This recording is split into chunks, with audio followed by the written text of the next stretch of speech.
Friends, ही बघता आहात ती खूप सुंदर रेसिपी आहे आणि यूट्यूबला पहिल्यांदाच. गोड खायचं आहे, मग हे ट्राय करा. गेस्ट येणार आहेत, आदल्या दिवशी बनवून ठेवा. गार, गरम दोन्ही प्रकारात खाऊ शकता. शकरकंद, मिठाई. आता फेस्टिवल सुरू होणार. आता रक्षाबंधन, मग करा की ही ट्राय. ही मिठाई बनवून झाली, सर्व करूया. विचारते माझ्या नवऱ्याला कशी झाली ते. बघू काय म्हणतात ते.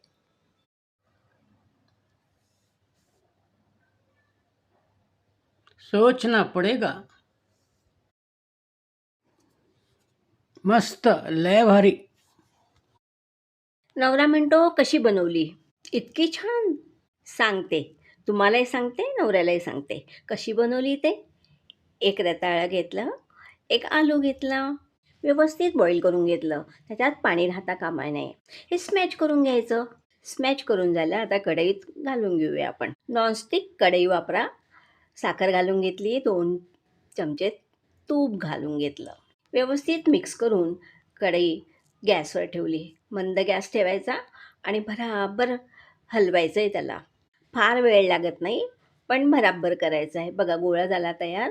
अजून थोडं व्यवस्थित कुक करूया. बघा व्यवस्थित झाला. एका पातेल्यात दूध घालून घेऊ आणि व्यवस्थित उकळी आणून घेऊ. उकळी आली की त्याच्यात साखर, वेलची घालून घ्यायचं आहे. परत 5 मिनटं आपण त्याला गरम करूया साखर विरघळेपर्यंत.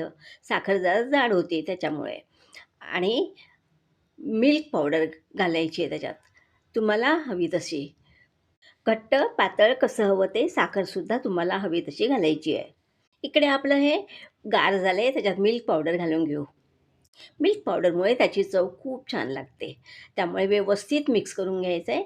गोळा तयार झाला आहे आता छान. आता याचे छोटे-छोटे बॉल्स बनवायचे आहेत. छोटा-मोठा आकार तुम्हाला हवा तसा बनवू शकता, पण हा आकार बरा वाटतो. आता जे दूध बनवलेलं आहे, त्यात आपल्याला सोडवायची ते. परत एक उकळी आणायची. आहे ना सोपी आणि मस्त. त्यात थोडंसं मी खस सरबत घातलं आहे. एक लाईक द्या. आवडल्यास सुंदर कमेंट द्या. भेटूया परत.